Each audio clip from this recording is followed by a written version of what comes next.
Hey, this is Louis D. Fresh, bringing it to you on a Friday, on a Good Friday, 2023. I hope you're doing well. Today, what we're going to be talking about, as promised, with my shrimp tank, we are going to talk about the only type of fish that's in the tank. So we're going to put it under the Species Sunday, even though it's shrimp, part 3. And I actually decided I'm going to do a part 4. Because I've been seeing from Dustin's Planted Tanks and somebody else's everyday fish keeping, I believe the gentleman is. People have been complaining about algae and how they want to just scrub it down all the time and blah blah blah.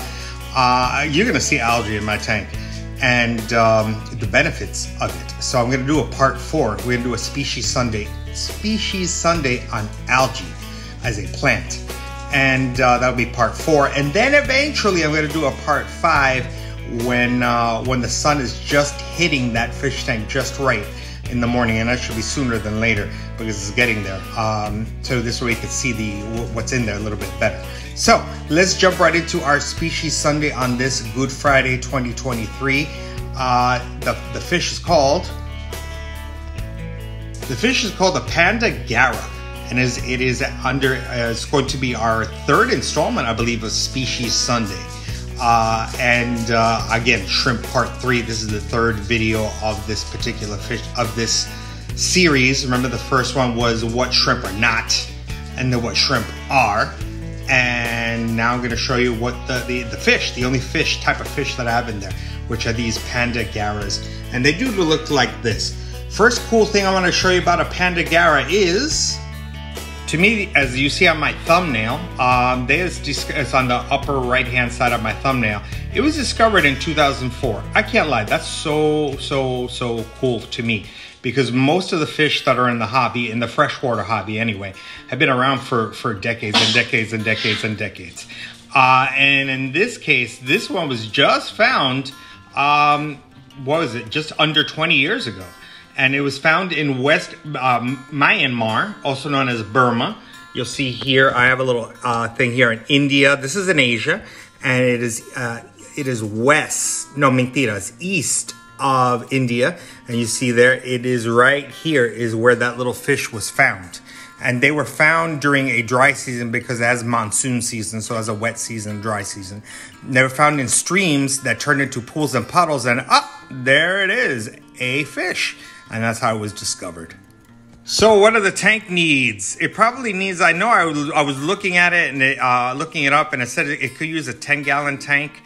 But I really do think it needs a 20-gallon tank because they move a lot. And they need a lid. I don't have a lid on this tank. They can jump out, but I'm going to show you what I have so they don't jump out. They need a biologically mature tank so they can eat the microfilm off the tank. You'll see here in this picture I got off of Google. They're constantly chewing. They're always munching away. So they definitely need something that's living and growing. And so you just can't have a brand new tank. Stocking. Either you keep them alone, which it works because I looked at enough data there. But they can be aggressive towards each other. So if they are, you're gonna want a group of at least 5 to spread out the aggression, because see, they can kind of get aggressive and kind of spar with each other and bounce around each other. I don't know how many in there. It's got to be about 10 or so or more. So they do fine because they're in a larger group. All right, continuing, plants. They love to eat the biofilm. That's the little sort of like it's like a light film that develops. It's sort of like a bacteria that builds on it, and the algae off the leaves of plants. So that's why when you see my plants like this one, like the bacopa, and a little bit of the Java moss has become more algae than Java moss, and the Java fern, that they're sparkling clean because they are eating off of it. And one of the cool things is this is the only fish tank that I've ever had in my life, and I've been keeping fish since I was like 10, 11 years old. I'm 52, that I don't feed. I feed nothing. And the reason I don't feed it is because it will develop more algae than the algae that's there already. So, decorations. They love rocks, pebbles, driftwood. As their name Garra suggests, they tend to want to dig inside the gravel or the rocks And I've seen data also, and other people say they don't dig, and I agree, they don't dig.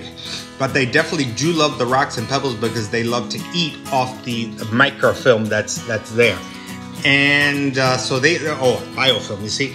So they'll eat everything on, and then you see there's a picture that I got off of Google as well, that they definitely love munching on everything that's around. Lighting and filtration. They need lots of both. They want lots of light for the algae. There is plenty of algae. I'm more algae than I'm actually excited about, but that's what they eat. And filtration for oxygen to simulate a stream, and that I have my filter. I'm going to show you again my little filter, the thing I have resembling a lid, and my little filtration, and it really makes them feel very much at home. The water care, you got to keep up with water changes. They definitely like well oxygenated water, ergo the importance of having plants.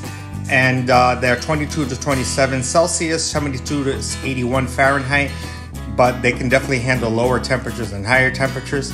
And the pH 6.0 to 7.5, they prefer acidic. Remember 7.0, if you look back on my archives, pH 7.0 is neutral. So they do a more acid type of tank, which is great for my shrimp, which is what's really the driving force of that fish tank. And they grow about 3.5 inches long, and they live about 5 to 6 years. Before I go on to the next slide, one of the things is you would want to get them small. This is big. Get them small because they can be a little expensive here in the States. A full-grown one could probably cost you about $20 American, at 20 US dollars. If you get them small and you get them online, you usually get them for about $5 each.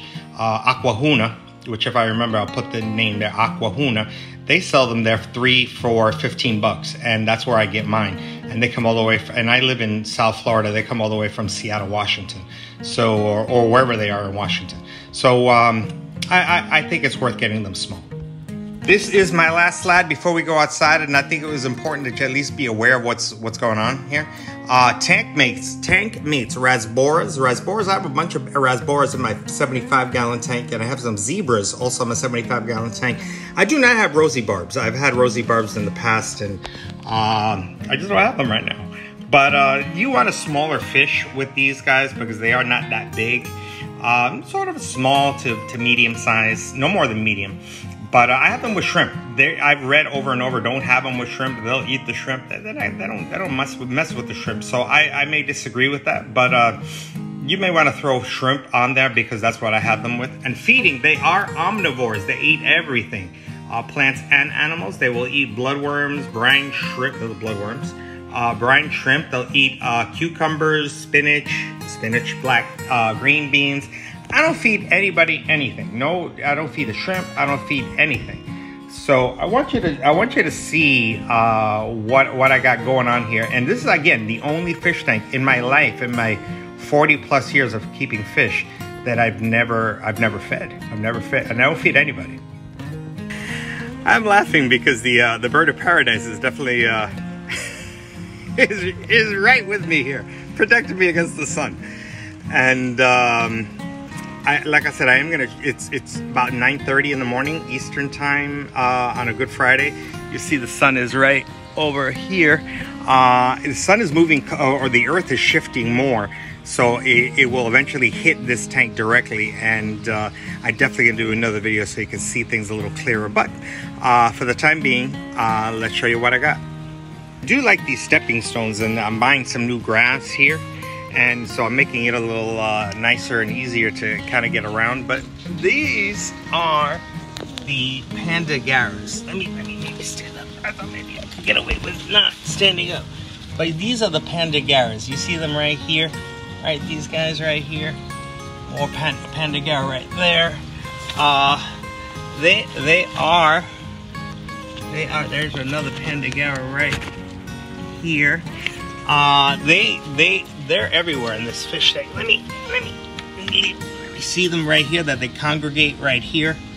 You see them right there, and there's one right there. So it's kind of hard because, like I said, but here's a nice little trio right here. I hope you're getting them, or 4 of them right there.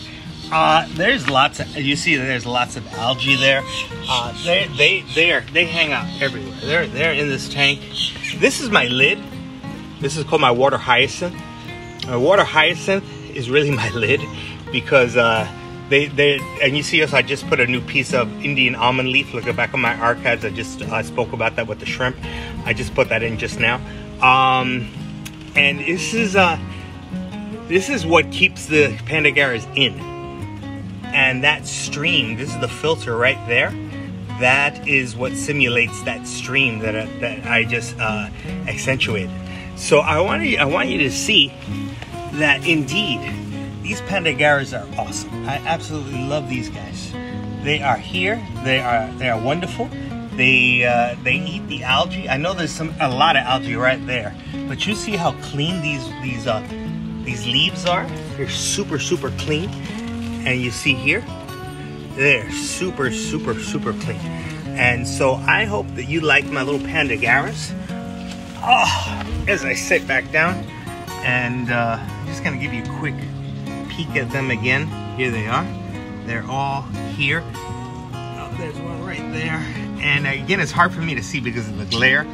But like I said, I am gonna shoot another video here in the nearish future, because I know the earth is shifting, and eventually we're gonna get a really nice shot of this tank with the sun right in it. So I hope you like it. I hope you like what you see, and I hope that you get yourself some Panda Garras. They are absolutely phenomenal little guys.